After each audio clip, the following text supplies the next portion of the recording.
On Sunday, August 25th, 2019, our most gracious Supreme Master Ching comforted, delighted, and inspired our Kuan Yin meditation practitioners at the New Land in Taiwan, also known as Formosa, with another illuminating lecture.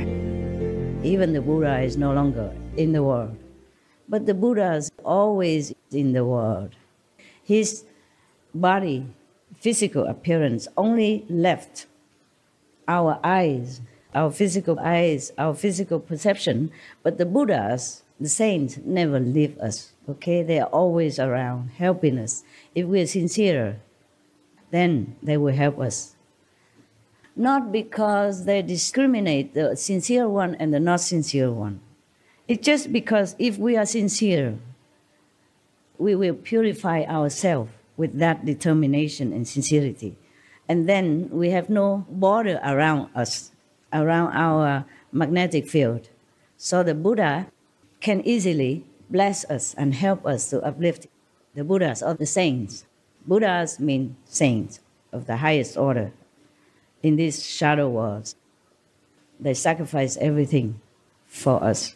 And they help us all the time, just that we don't know it. And we cannot perceive it because we are blind, deaf, and ignorant. But because we don't see them, mostly we are blindfolded by our karma, ignorance, or whatever ambition we have. So we think the Buddha has gone to Nirvana. He has gone to Nirvana for sure, but he has never left the world at the same time. It's just the terminology saying that the Buddha has gone to Nirvana, or this saint and Jesus has gone to heaven. It's not true. Because they are saints. They are Buddhas. They always have compassion and mercy for all beings, the suffering in this world and any other worlds in the shadow universe. So they linger. They left some connection. If we pray to them earnestly, sincerely, without any low motive, for noble purpose, they always respond. So in any situation, when you're really desperate, just pray. Pray to the living Buddhas or the past Buddhas. They all will help. You are never alone. Master answered a question that was in the hearts of practicing disciples with families about physical relations in a marriage. The physical intercourse between man and woman, that's one of the methods of practice. But don't try. Only those who have family already, then try to limit it. And even if you have to do it, mostly for the purpose of having children for some reason. But even then, sex is not for recreation. Sex is not for physical enjoyment. Sex is not even for love. It's for enlightenment. Truly, it is for enlightenment. God has given us this physical mean, but then many people abuse it. Most people abuse it for self-pleasure.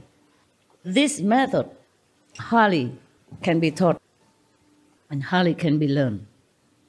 I realized that the other day, a few days ago, that this Sunday I have to tell you. Maybe somebody asking this question at home. Because if they have family, they cannot avoid this. So I thought maybe I give you a little bit more help in this direction. So you don't have to leave your family or even your pleasure, but try to make it into some more noble purpose. Try, at least you try. Just like you practice Kuan Yin method, in the beginning, you don't see much, only at the time of initiation. But you're still trying. Trying is also a kind of success, because that means you never leave the path. You're still there. Success or not, heavens will help. You trying, that is the best already. Because in this world, trying is all we can. So even in such a moment, you still remember that your purpose is enlightenment. Our caring master also read a chapter from the book about the venerated Lord Mahavira titled Refuge to the Demon King and emphasized the importance of respecting all beings. The Demon King came and took refuge in Lord Mahavira because they know who's who. This is only the 6th year, half the time of his complete practicing. Even if they are demons, they know who is who. We are transparent. We cannot cheat anybody for long. And even if we can, we will have to pay heavy price for that, sooner or later, this life or the next. The law of the universe will not spare anybody, no matter who you are. It's only the inside that counts, because they know the inside. Even at that time, the Lord Mahavira did not even realize his own self-greatness yet. He's only halfway through. He did not know that he is the Buddha yet. Still, the demons already know and took refuge in him. So the best is that you don't care who is who. Respect everyone. So not all animals are from karma, and not all animals are physical animals. Most of them are from celestial abode. They came down for some purpose, either personally or to help humankind. Even if they don't want to help humankind, their own celestial energy also brought down some blessing to our world. So that's why we must truly respect our animals and any beings that we see. I told you I respect all of you. You know why? Because all of you are Buddhas. Inside, you're God. It's just you have to play your role. I know you are God inside. You have God, nature inside. You have Buddha inside. So whatever role you play, I still respect you. This is just the poison that has been dosed into you to make you forget. But I don't forget.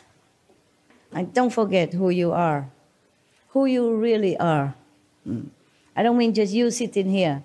Any of the beings on this planet, even trees, rocks, any being at all, we are all playing our part in the evolution history. We will arrive one day. Sooner, later, slow, fast, we will go home. Our humble veneration and eternal gratitude, most beloved Master, for your loving and sage explanations and advice. We pray to the high heavens that Master continues to be in excellent health, full of strength, and forever protected by the benevolent beings of Vyaska. For the full broadcast of this lecture by Supreme Master Ching, please tune in to Between Master and Disciples at a later date.